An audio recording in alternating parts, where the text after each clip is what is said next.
আজি ৰাতিপুৱাৰে পৰা দক্ষিণ পাকা গাঁও পঞ্চায়ত, পশ্চিম পাকা গাঁও পঞ্চায়ত, পূব বেতবাৰী গাঁও পঞ্চায়ত আৰু উত্তৰ পূব বেতবাৰী গাঁও পঞ্চায়ত, মই পুৰণি হিচাপে কৈছোঁ গাঁও পঞ্চায়তৰ নাম, নতুনতো প্ৰায় একেই আছে। এই চাৰিওটা পঞ্চায়তত PWD ডিপাৰ্টমেণ্টৰ লগতে ফাইনেন্স কমিশ্যনৰ ফাণ্ডেৰে PWD ডিপাৰ্টমেণ্টত 4টা পথৰ আধাৰশিলা কৰিলোঁ, কামৰ শুভাৰম্ভ কৰিলোঁ। 4টা পথৰ ড্ৰেইনৰ শুভাৰম্ভ কৰিলোঁ আৰু পাকা বেতবাৰী ডেভেলপমেণ্ট ব্লকৰ অন্তৰ্গত চাৰিওটা পঞ্চায়তত ফাইনেন্স কমিশ্যনৰ টকাৰে 37টা কামৰ আধাৰশিলা কৰিলোঁ।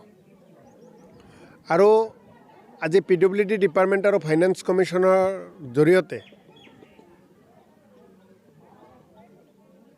যিখিনি কামৰ আধাৰশিলা কৰিলোঁ, অত্যন্ত গুৰুত্বপূৰ্ণ কাম আছিল। আজি 37+4 এই 41টা কামৰ জৰিয়তে পূৰ্বৰ সৰুক্ষেত্ৰী বৰ্তমানৰ পাকা বেতবাৰী সমষ্টি অন্তৰ্গত অঞ্চলসমূহ যথেষ্ট আগুৱাই গ'ল। ভক্তডোবা বজাৰৰ বৰষুণ দিলে পানী জমা হোৱা, বজাৰৰ ভিতৰত সোমাব নোৱাৰা যি পৰিস্থিতি, আজি যি কাম কৰিলোঁ তাৰ পৰা সমস্যা চিৰদিনৰ বাবে নোহোৱা হৈ গ'ল। আজি কাম অংগনবাদী, বহু ঘৰ আছে জৰাজীৰ্ণ, সৰু সৰু ল'ৰা ছোৱালী যায়, বহু অংগনবাদী যি ঘৰ আছিল তাৰ ৰিপেয়াৰিং, বহু বিদ্যালয়ৰ মাটি আছে বেদখল, বাউণ্ডাৰী ৱাল নথকাৰ কাৰণে বহু বিদ্যালয়ৰ মাটি বা বাউণ্ডাৰী ৱাল, বহু বিদ্যালয়ৰ বাউণ্ডাৰী ৱালৰ লগতে গেট, বহু শ্মশান, দুৰ্গা পূজাস্থলী, মছজিদ, কবৰস্থানৰ বাউণ্ডাৰী ৱাল আন কামসমূহ আজিৰ কামত অন্তৰ্ভুক্ত হৈছে। গতিকে মই যথেষ্ট আজি সুখী অনুভৱ কৰিছোঁ আৰু সকলো ৰাইজকে PWD ডিপাৰ্টমেণ্ট পাকা বেতবাৰী ডেভেলপমেণ্ট ব্লকৰ বিডিঅ' ডাঙৰীয়াৰ লগতে আন বিষয়াসকলৰ লগতে সকলো ৰাইজক আৰু সাংবাদিক বন্ধুসকলক ধন্যবাদ জনাইছোঁ। ৰাতিপুৱাৰ পৰা প্ৰতিটো কাৰ্যসূচীত সকলোৱে সহযোগ কৰিছে। ৰাইজৰ মাজত গৈছোঁ, আলাপ আলোচনা কৰিছোঁ, আৰু কিছু কামৰ কথা সকলোৱে কৈছে আৰু সমস্যাৰ কথা কৈছে। সেই সমস্যা সমাধান কৰিব লাগিব, কামসমূহ কৰিব লাগিব, তাৰো প্ৰতিশ্ৰুতি দিছোঁ। গতিকে সৰুক্ষেত্ৰীৰ ৰাইজৰ, পাকা বেতবাৰী ৰাইজৰ সহযোগিতাৰ আশীৰ্বাদ বিচাৰিছোঁ যাতে আহি থকা সময়খিনিত আৰু কাম কৰিব পাৰোঁ। হয়, নমস্কাৰ। আমি পূৰ্বৰ সৰুক্ষেত্ৰী সমষ্টিৰ বাসিন্দা হওঁ, কিন্তু আজি দেখা গ'ল আমাৰ সৰুক্ষেত্ৰী সমষ্টিৰ বিধায়ক জাকিৰ হুছেইন সিকদাৰে পাকা বেতবাৰী সমষ্টিৰ যিখিনি তাৰ পাকা বেতবাৰী সমষ্টি এৰিয়া পৰিছে, সেই পাকা বেতবাৰী সমষ্টিত 37টাকৈ আধাৰশিলা স্থাপন কৰিছে। কিন্তু আমি পূৰ্বৰ সৰুক্ষেত্ৰী সমষ্টি বাকী হওঁ, কিন্তু আমাৰ ইয়াতে এটাও আধাৰশিলা কৰা আমি দেখা নাপালোঁ। কিয়নো আমাৰ এই অঞ্চলত দেখা গৈছে যে বহু ৰাস্তা ঘাট বেয়া হৈ আছে, যাতায়াতৰ বাবে খুব অসুবিধা হৈ আছে। কিন্তু আমাৰ বিধায়কে অনলি কয়াকুছি চিন্তা কৰে, অনলি ভক্তডোবা চিন্তা কৰে, কিন্তু আন ঠাইৰ চিন্তা নকৰে।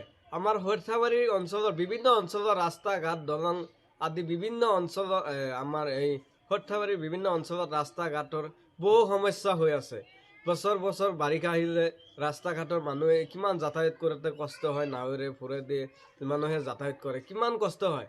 কিন্তু স্থানীয় বিধায়কগৰাকী আমি দেখা পালোঁ আজিৰ দিনত পাকা বেতবাৰী সমষ্টি যিখিনি এৰিয়া পৰিছে, পাকা বেতবাৰী সমষ্টিৰ যিখিনি এৰিয়া পৰিছে তাৰ ভিতৰত 37টাকৈ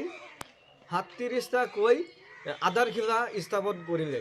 কিন্তু আমি পূৰ্বৰ সমষ্টি বাসিন্দা বুলি কিন্তু আমাৰ ইয়াতে এটা আধাৰশিলা স্থানীয় বিধায়ক জাকিৰ হুছেইন সিকদাৰে আধাৰশিলা নকৰিলে। কিন্তু এতিয়াও যে আমাৰ সৰুক্ষেত্ৰী সমষ্টিৰ বিধায়ক কিন্তু সেইটো ভাবি নাপায়। সি ভাবে যে আমি এতিয়া পাকা বেতবাৰী সমষ্টিত পৰিছোঁ, এতিয়া পাকা বেতবাৰী উন্নয়ন কৰিব লাগে আমাৰ। এতিয়া যে আমি বৰপেটা বাসিন্দা হৈছোঁ বুলি, এতিয়া আমাৰ বৰপেটা সমষ্টি হৈছে বুলি এতিয়া দেখা গৈছে যে বিধায়কগৰাকী আমাৰ সমষ্টিৰ কোনো উন্নয়ন কোনো কামে কৰা নাই। আমি মুখ্যমন্ত্ৰী ডক্টৰ হিমন্ত বিশ্ব শৰ্মাক আহ্বান জনাম যে আপুনি সমষ্টি যিটো চেঞ্জ কৰিছে, আপুনি সমষ্টি যিটো চেঞ্জ কৰিছে, কিন্তু তাৰে মাজত এতিয়া চাওক, এতিয়া আমাৰ বিধায়ক জাকিৰ হুছেইন চিকদাৰ, আমি কওঁ আমাৰ বিধায়ক জাকিৰ হুছেইন চিকদাৰ, কিন্তু কাম ক্ষেত্ৰত আমি একো দেখা নাপাওঁ। অনলি পাকা বেতবাৰী কয়াকুছি ভক্তদ্বাজ আজিৰ দিনত 37টাকৈ আধাৰশিলা জাকিৰ হুছেইন চিকদাৰে কৰিছে। কিন্তু এই পূৰ্বৰ যিখিনি হৰিকেত্ৰী সমষ্টি আদি কৰি আমাৰ সৰ্থেবাৰীৰ বিভিন্ন অঞ্চলত ৰাস্তা ঘাটৰ যি সমস্যা, কিন্তু ইফালে এটা আধাৰশিলাও কিন্তু বিধায়ক জাকিৰ হুছেইন চিকদাৰে নকৰিলে। যিকোনো খবৰৰ বাবে যোগাযোগ কৰক 7099017330 লগতে 7099017110 নম্বৰত।